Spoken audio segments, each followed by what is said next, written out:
Jason Shafer, Principal Clarinet of the Colorado Symphony Orchestra. Thank you for letting me invade your home to talk to you a little bit about our upcoming concert.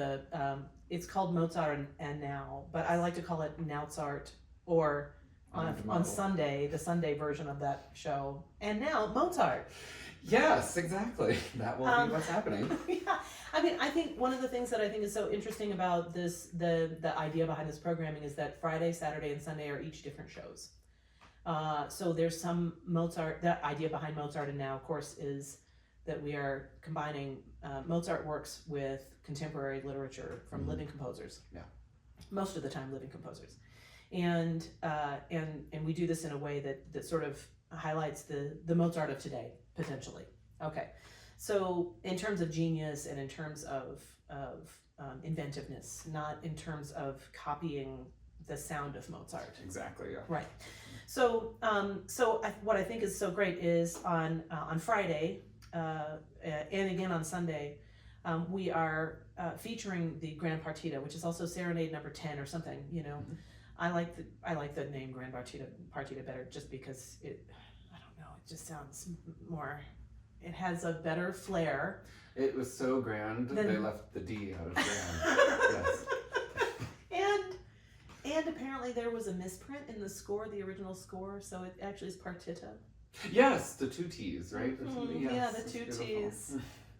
So well. does that makes it a? They didn't have memo? the Microsoft Word auto, Yeah, there was no autocorrect for thing. Mozart. Poor Mozart with his.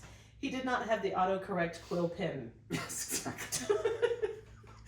Okay, well, I know you're playing clarinet on the whole show, but the Gran Partita is such a huge thing.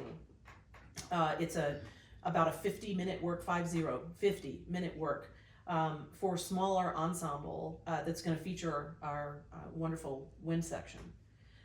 So I wonder if we can kind of go back in time to the time of the classical era, when even sort of pre-Mozart in some ways, the idea of the symphony orchestra was being born.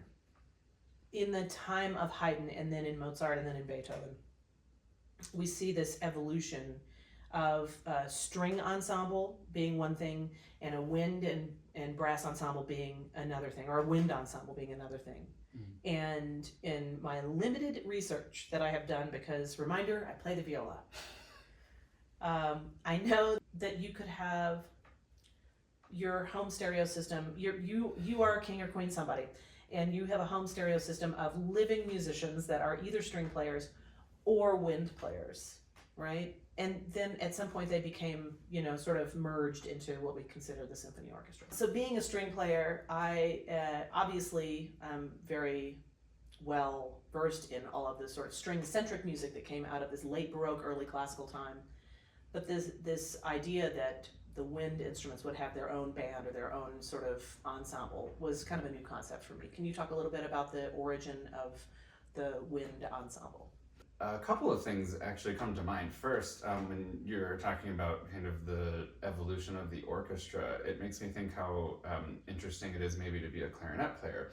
Because when I think about getting to play Haydn or Mozart, for example, for me as a clarinet player, it's the earliest music I get to play at all. Bach didn't write anything for the clarinet, more or less. The clarinet was honestly one of the latest invented instruments in general, but the modern form of it really didn't start to be used until around that time and afterward.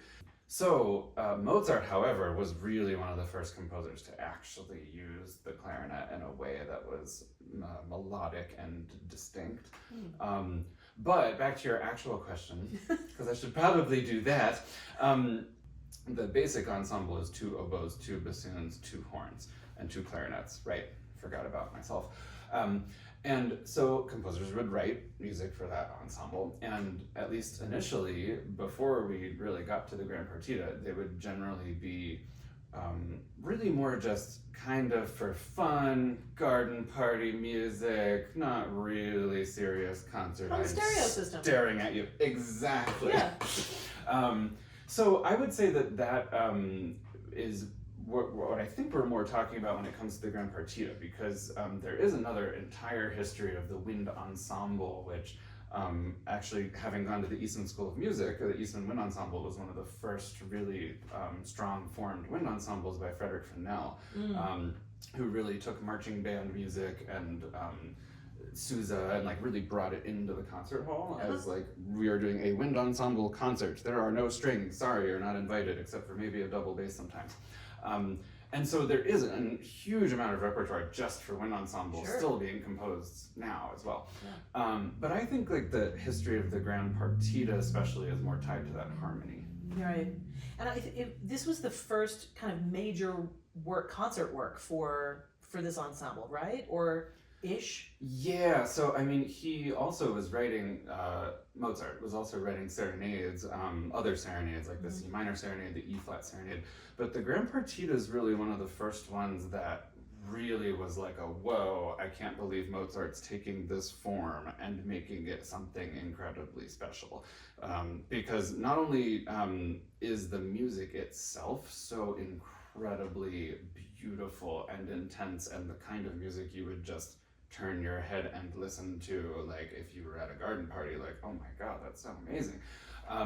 But also he really was willing to experiment with the form quite a bit. So not only the form of his composition, like many movements, making it 50 minutes, for example, but also the size of the ensemble. So he beefed it up to 4 horns, adding 2 basset horns and double bass. Right, so, okay, so it's 2 oboes, 2 clarinets, 2 basset horns. Basset horns, 2 bassoons, if you're going in order of richness and deepness of sound, right? And then the 4 horns, which cover the whole range of pitches. Yes. And then a string bass. Yes. The interloper. Yes.